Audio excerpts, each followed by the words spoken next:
नमस्कार प्यारे दोस्तों, मुन्ना रेलवे क्लासेज में स्वागत है। आप कैसे हैं दोस्तों? बहुत अच्छे से तैयारी कर रहे होंगे दोस्तों।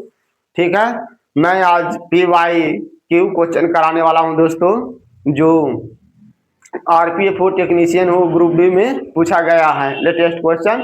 ठीक है दोस्तों, उसके पहले मैं वन लाइनर शॉर्ट लाया हूं दोस्तों। देखो, मैं प्रीवियस वीडियो में पर में अपर में बहुत अच्छे से बता दिया हूं दोस्तों, उसको थोड़ा अच्छा से देख लीजिएगा। और वन लाइनर शॉर्ट में दोस्तों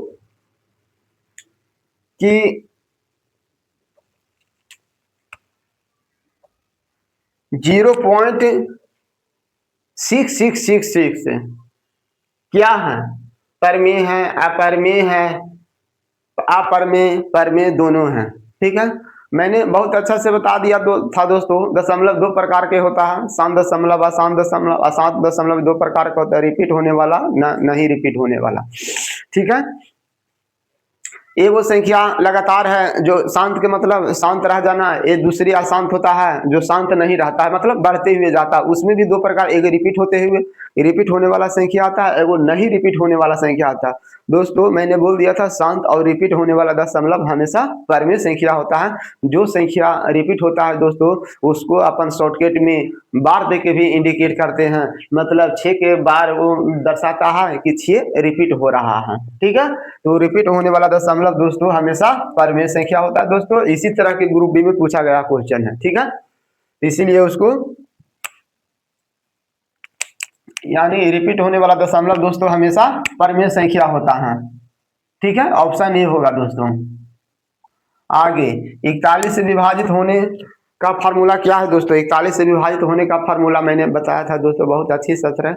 41 का कोई ऐसा टेबल पढ़ना है दोस्तों, जो जोड़ने या घटाने पर +1 या -1 जो लास्ट में 0 आया, तो 41 से कम 41 होता है दोस्तों, खुद एक मरतबे लगता है। यानी 41 से एक घटावेंगे दोस्तों तो 4 बच जाएगा, यानी 4 में 40 हो जाता है। तो घटाला के बाद 0 आ रहा है दोस्तों, तो इसीलिए इसमें x - 4y होगा दोस्तों, ऑप्शन ए होगा दोस्तों। फिर कोणीय संवेग की मात्रा किसकी मात्रा के समान होता है? कोणीय संवेग की मात्रा किसकी मात्रा के समान होता है दोस्तों? बल नियतांक, पृष्ठ पलांक नियतांक। कोणीय संवेग की मात्रा पलांक नियतांक के समान होता है, दोनों की बीमा 1 होता है दोस्तों। ठीक है, आगे चलते हैं। 1 कैलोरी किसके बराबर होता है? 4.2 joule, 5.2 joule, 10⁻7 joule, 2.4 joule. 1 calorie दोस्तों 4.2 जूल के बराबर होता है। 1 कैलोरी 4.2 जूल के बराबर होता है दोस्तों। ठीक है, आज मैं PYQ क्वेश्चन कराने वाला हूं दोस्तों, ध्यान दीजिएगा। नेक्स्ट क्वेश्चन देखते हैं दोस्तों। ठीक है, ये ग्रुप डी 2022 में आया हुआ है। 2 अंकीय और इसके अंकों के क्रम को उलटने पर प्राप्त संख्या का योग 99 है। यदि संख्या के अंकों को अंतर 5 है तो वह संख्या ज्ञात करें। 2 अंकीय के मतलब क्या हो गया दोस्तों? 2 अंकीय वाला संख्या होगा।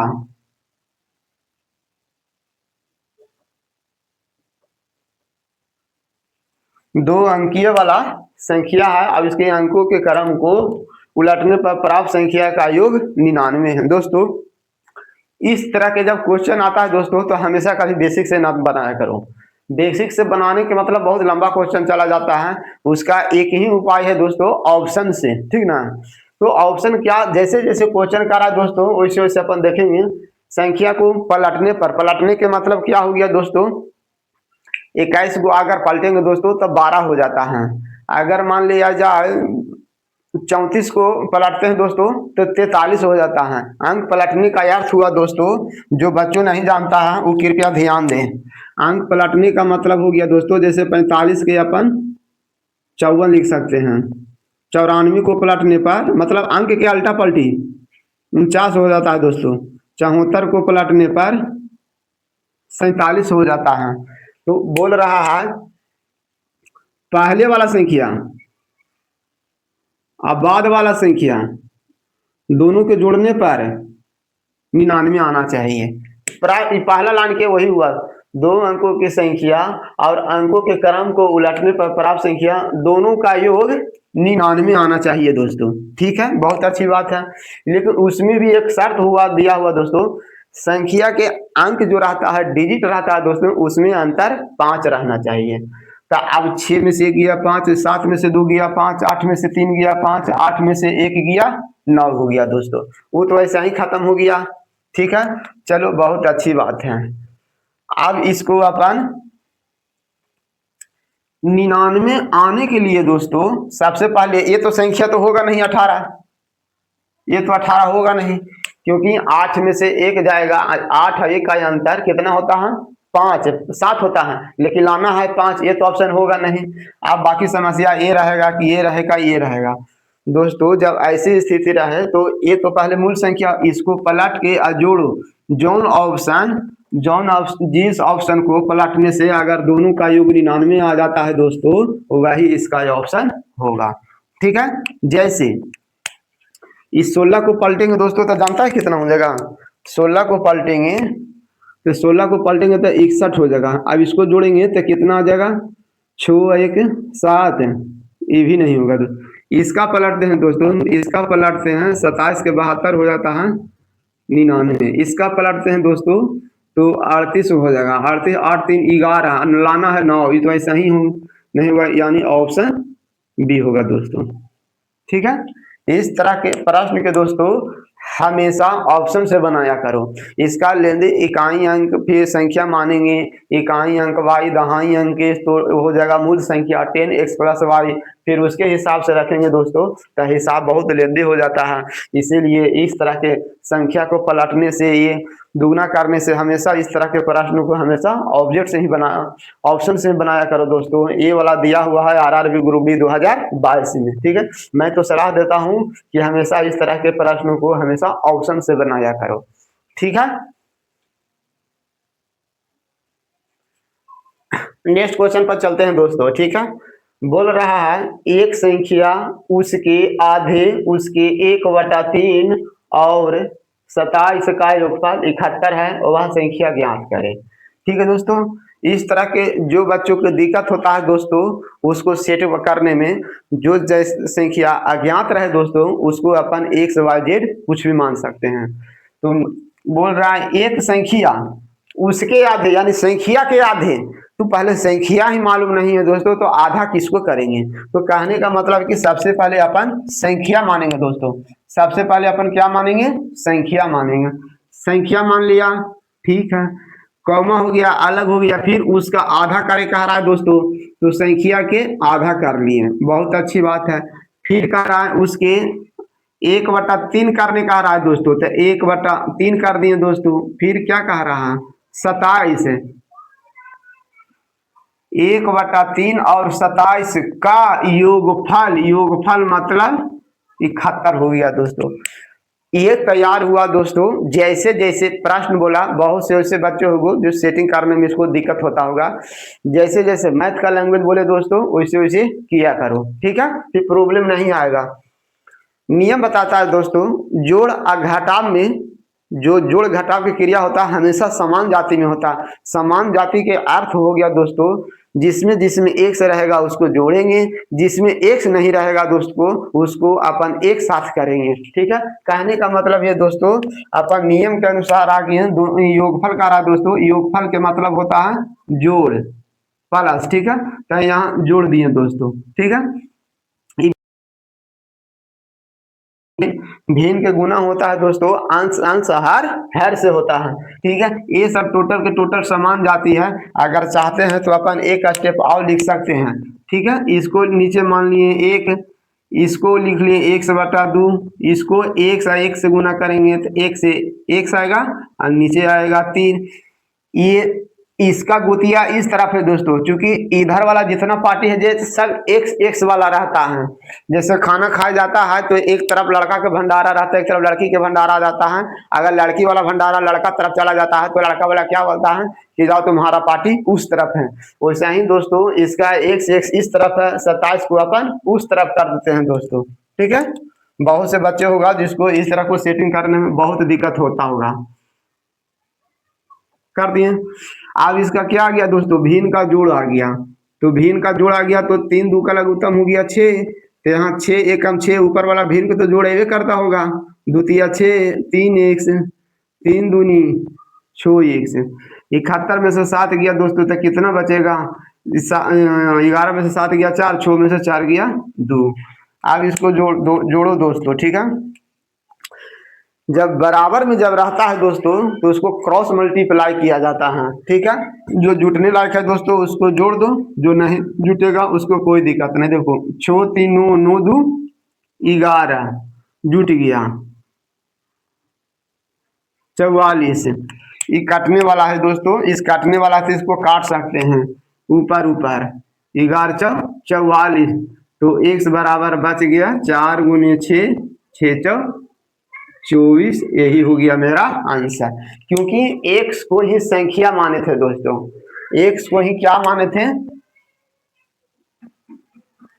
x को ही मैंने संख्या को ही x माना था दोस्तों, ठीक है।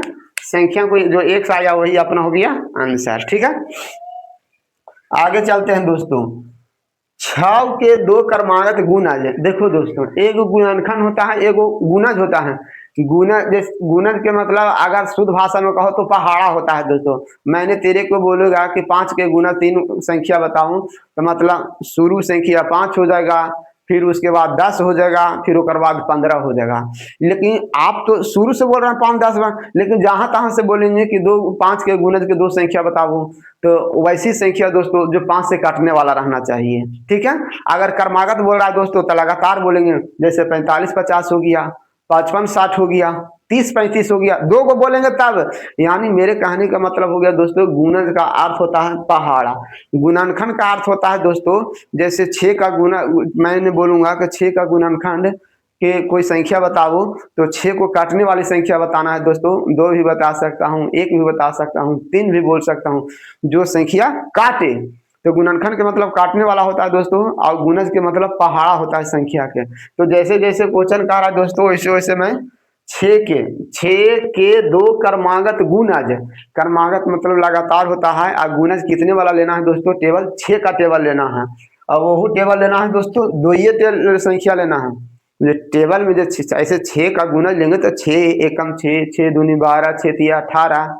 लेकिन यहाँ तो बोल रहा है प्रथम से नहीं, कोई भी 2 गुणज लेना चाहिए दोस्तों, और दोनों के जोड़ने पर 66 आना चाहिए, ठीक है। तो अपन ऑप्शन के सहारा लेते हैं दोस्तों।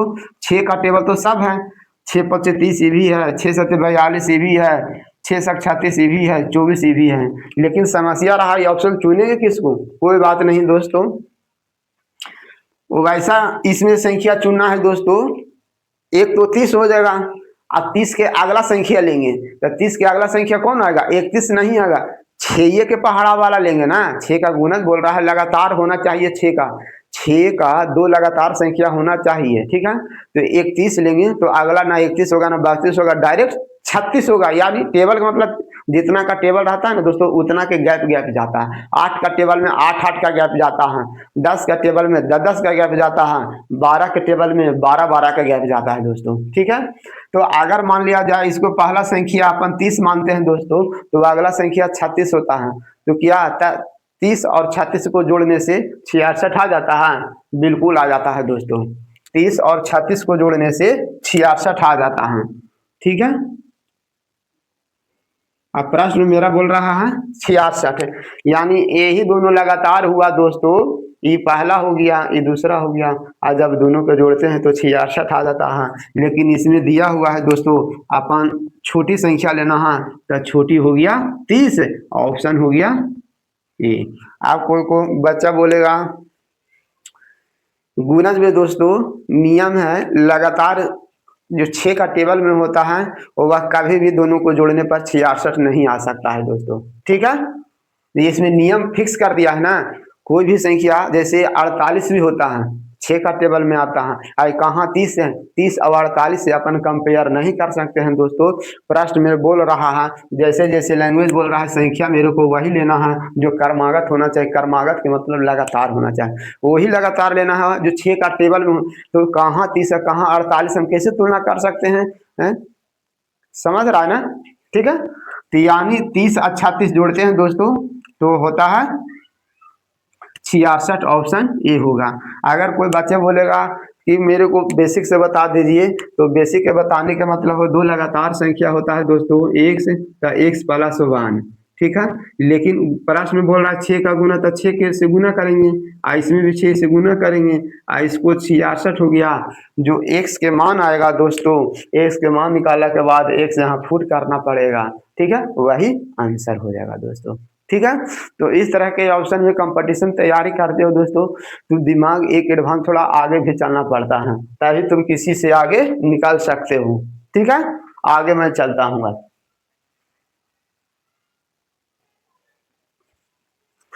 नेक्स्ट क्वेश्चन चलते हैं दोस्तों, ये भी ग्रुप डी में पूछा हुआ दोस्तों है। आइए क्वेश्चन ग्रुप डी में क्या ENTPC AELP UPSI सभी में ये दौड़ने वाला हिसाब है, ठीक ना।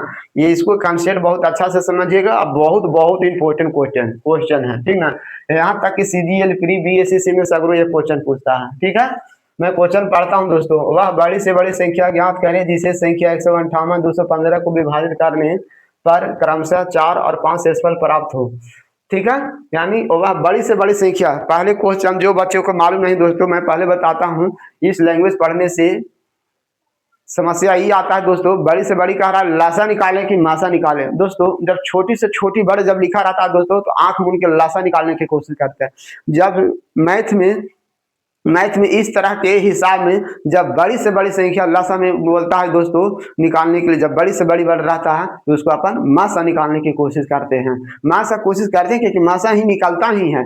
छोटी से छोटी संख्या वर्ड लासा निकालने की इंडिकेट करता है, और बड़ी से बड़ी वर्ड मासा निकालने की कोशिश करता है दोस्तों। मासा निकालता है, बड़ी से बड़ी मतलब मासा निकालता है, और छोटी से छोटी लासा निकालता है दोस्तों, ठीक है। लासा में क्या होता है दोस्तों, संख्या है। लासा में क्या होता है, संख्या है जो एलसीएम को डिवाइड करता है, और मासा में उसका उल्टा होता है दोस्तों। लासा मासा एकदम दूसरे को उल्टा होता है। मासा है जो संख्या को ही डिवाइड करता है, ठीक है। जैसे मेरे को बोलने से समझ में नहीं आ रहा दोस्तों, तो मैं फिर बता देता हूं। लासा में क्या होता है दोस्तों,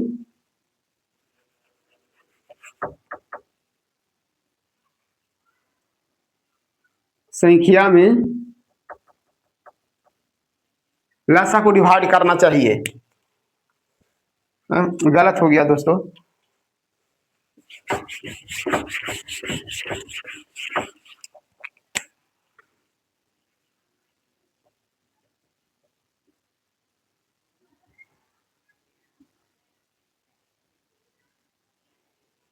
ठीक है, लासा में क्या होता है दोस्तों, संख्या लासा को डिवाइड करती है।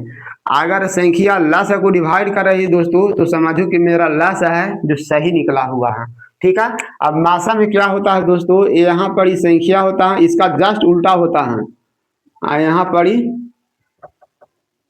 मासा होता है। इसका अर्थ क्या होता है दोस्तों, अगर मासा संख्या को डिवाइड कर रहा है तो मासा मेरा सही है। अगर यहाँ संख्या लासा को डिवाइड कर रहा है तो समझो कि लासा सही है, ठीक है। अब बाकी रहा इसमें घटाएंगे जोड़े।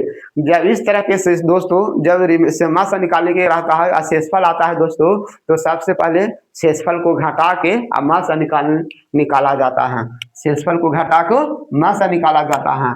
तो इसका संख्या पर लिख लेते हैं, 158 हो गया, हो गया 215। इसका शेषफल क्या आ गया दोस्तों, इसका शेषफल आ गया 4, और इसका शेषफल आ गया 5। अब दोनों को घटाते हैं दोस्तों, तो इसका आ गया कितना, 154। बहुत सुंदर बात है। इसका आ गया 210, ठीक है। अब ये दोनों के कौन सी संख्या मासा लेंगे दोस्तों, यहां पर ही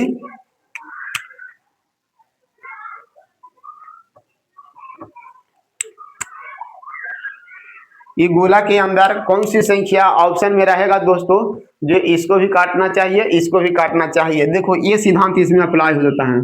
इसमें कौन सी ऑप्शन है दोस्तों जो संख्या को डिवाइड करना चाहिए। अब ये संख्या ये नहीं रहा दोस्तों, अब ये भी नहीं रहा संख्या, मेरे को अब ये रिमाइंडर निकालने के बाद बचा जो संख्या होता है 154, ये हो गया कितना, 21 है। अब अपन ऑप्शन पर चलते हैं दोस्तों, ठीक है। अब यहाँ 18 ले कि 27 ले कि 14 ले, बहुत सुंदर बात है। अब देखिए अपन ध्यान देते हैं थोड़ा। यहाँ 7 था, ऑप्शन डी में 7 था। ठीक है, अब देखो दोस्तों 18 से डिवाइड करने के लिए दोस्तों 18 मास कैसे निकालें, इसका दो विधि भी है। 18 18 इस संख्या को डिवाइड करता है कि नहीं डिवाइड करता है दोस्तों, तो 18 में 9 और 2 का मल्टीपल होता है दोस्तों, तो 9 से डिवाइड होने के लिए संख्या का डिजिट 9 होना चाहिए, तो 5 और 9 व 1 10, यानी 9 + 1 आ रहा है, यानी 18 ये डिवाइड नहीं करेगा दोस्तों, 18 डिवाइड नहीं करेगा। ठीक है, 27 में नोतिया 27 होता है, इसको भी डिवाइड नहीं करेगा, तो मासा इसका ये भी नहीं होगा। चलो 7 के भी देख लेता हूँ, पहले 21 के भी देख लेता हूँ। 21 में क्या आता है दोस्तों, 3 और 7 का। ठीक है, तो 3 के मतलब क्या हो गया दोस्तों, संख्या का डिजिट हम 3 से काटना चाहिए, तो 5 4 9 9 1 10, 21 भी नहीं हो गया। अब बाकी समस्या रहा दोस्तों ये, तो ये 7 बहुत अच्छा से काट देता है दोस्तों। बोलो कैसे, 7 दूनी 14, बचा 1, 1 और 4 14, यानी कितना गया 22 7 54 से, यानी इसको भी काट रहा है, इसको भी काट रहा है, 7 या 21। अब कहने का मतलब है, कोई बच्चों बोलेगा कि अब छोटा था तो इसको काट लिए, ठीक है, बहुत अच्छी बात है। इसका दूसरा तरीका फिर ये है दोस्तों, मास निकालने के लिए, यानी इसका ऑप्शन पहले मैं बता देता हूँ, ऑप्शन डी होगा। ठीक है, इसका दूसरा तरीका ये है दोस्तों, इसका और इसका दोनों का डिफरेंट लिया जाता है दोस्तों। ठीक है, इसका दोनों को डिफरेंट लेगा दोस्तों, तो 10 में से 4 गया 6 बचा, 10 में 4 गया 6 बचा, फिर बचा 10 में से 5 गया था 56 हुआ दोस्तों। ठीक है, 56। अब देखो या तो संख्या 56 है ऑप्शन में, 56 नहीं है। ठीक है, अब 56 के फैक्टर देखते हैं दोस्तों, 56 को फैक्टर करेंगे दोस्तों, तो 7 गुने 8 है। अब तो देखते हैं 7 या 8 ऑप्शन में है, तो ऑप्शन में 7 एक ही बच रहा था दोस्तों, जो 7 होगा। ठीक है, ऑप्शन 7 इसमें बच रहा था। या तो भी इसको ऐसे 28 गुने 56 भी दे सकते हैं, 14 56 भी देख रहे हैं, तो 14 तो इसमें है ही नहीं था। ठीक है, तो 7 बच रहा था, तो 7 बाकी तो इसके फैक्टर में 21 तो इसके फैक्टर में आ ही नहीं रहा है, 18 इसके फैक्टर में आ ही नहीं रहा है, 27 आ ही नहीं रहा है, तो बचा 7 है ना। इस तरह के ऑप्शन को अपन दिमाग लगा सकते हैं। ठीक है, तो यहाँ पर कौन सी ऑप्शन होगा दोस्तों, 7 होगा मासा। ठीक है, यही मेरा आंसर हो गया। ये बहुत रेलवे के या कोई भी एलसीएम का बहुत फेमस क्वेश्चन है दोस्तों। जब इस तरह के क्वेश्चन रहता है दोस्तों, तो बड़ी से बड़ी दोनों को लासा निकाल के दोनों को डिफरेंट ले लो, और डिफरेंट का फैक्टर तोड़ो, जो फैक्टर रहेगा वही ऑप्शन रहेगा दोस्तों। तो इसका 56 देखें, 56 ऑप्शन में नहीं मिला था, फैक्टर तोड़े, फैक्टर के मतलब जो 7 8 से कट जाएगा वो संख्या इसमें कट जाएगा, तो 7 इसमें है, हाँ 7 इसमें आ रहा था, 21 तो उसमें फैक्टर आ ही नहीं रहा, 18 उसमें आ ही नहीं रहा, 27 उसमें है, तो 7 है ना बचा, तो 7 हो गया, 7 से डिवाइड होगा। ठीक है, आगे बढ़ता हूं दोस्तों।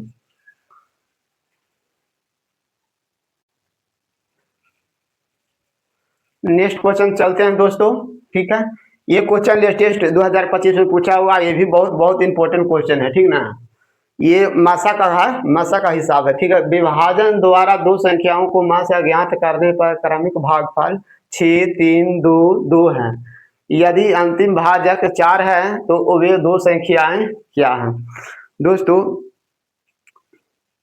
जो एससीएफ विभाजन विधि द्वारा मासा निकालता है दोस्तों, वो आता है यूक्लिड विभाजन बोलता है उसको, यूक्लिड विभाजन। यूक्लिड विभाजन के शर्त है दोस्तों, मासा निकालने के लिए आप तब तक भागा देते रहिए जब तक रिमाइंडर 0 न आ जाए। यूक्लिड विभाजन की मासा निकालने के लिए एक विधि है दोस्तों, उसी पर आधारित है।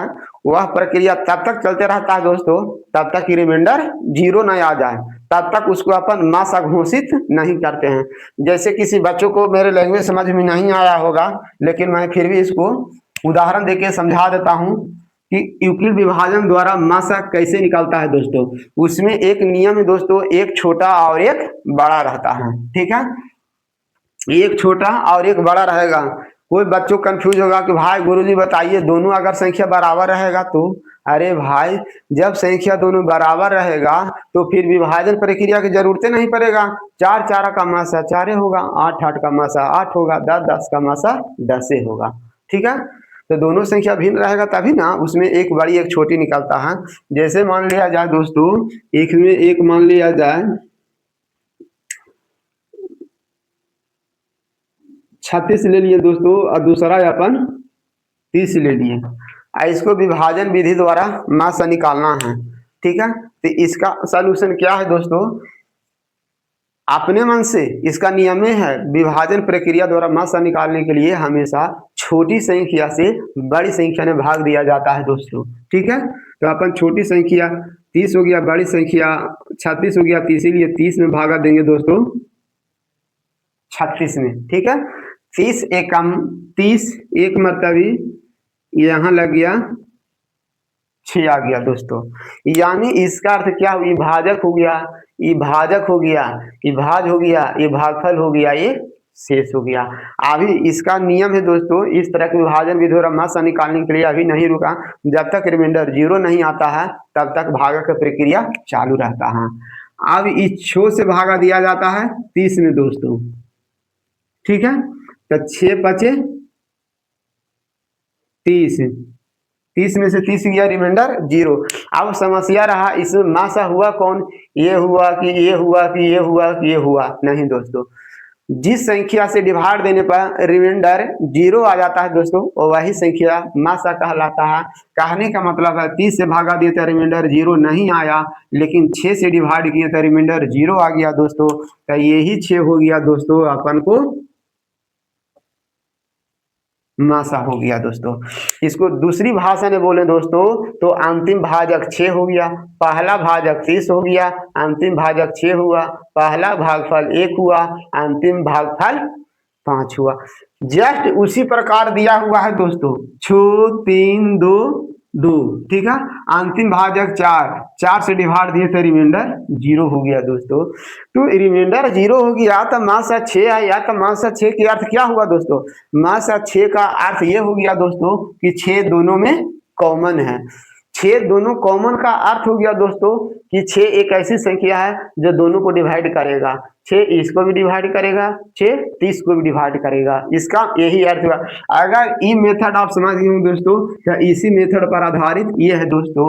यानी अंतिम भाजक, मैंने फिर लिख देता हूं दोस्तों, इसी को अपन अंतिम भाजक भी बोलते हैं,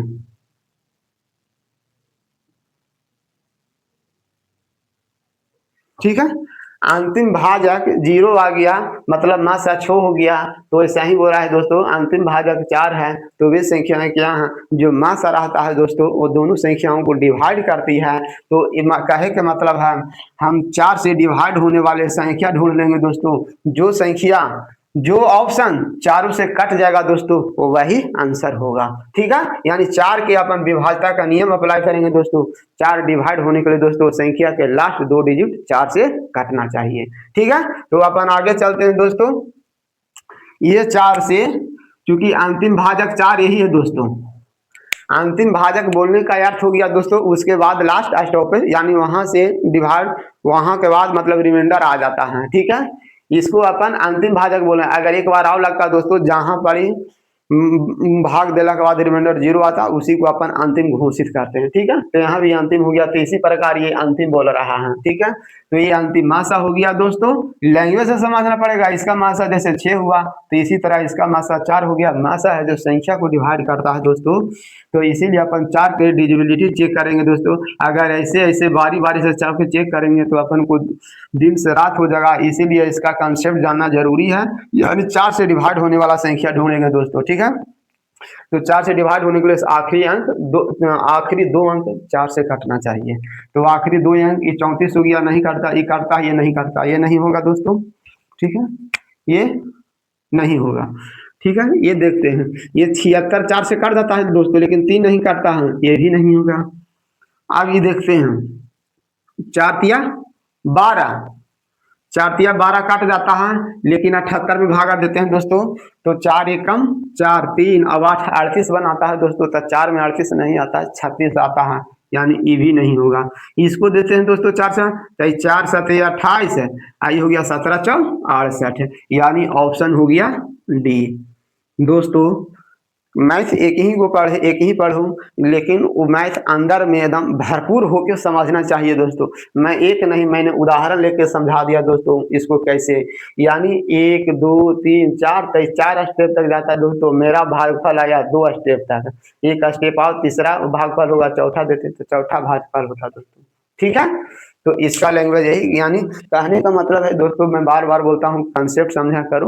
मैथ हमेशा घुमाते रहेगा, मैथ याद नहीं का, अगर कंसेप्ट बढ़िया से समझ गए हो तो मैथ हलवा कर दोगे। ठीक है, ये दिल्ली पुलिस में लेटेस्ट क्वेश्चन पूछा हुआ है दोस्तों 2025 में। कहने का मतलब है कि इस तरह के भी क्वेश्चन बनता है। आगे चलता हूँ दोस्तों।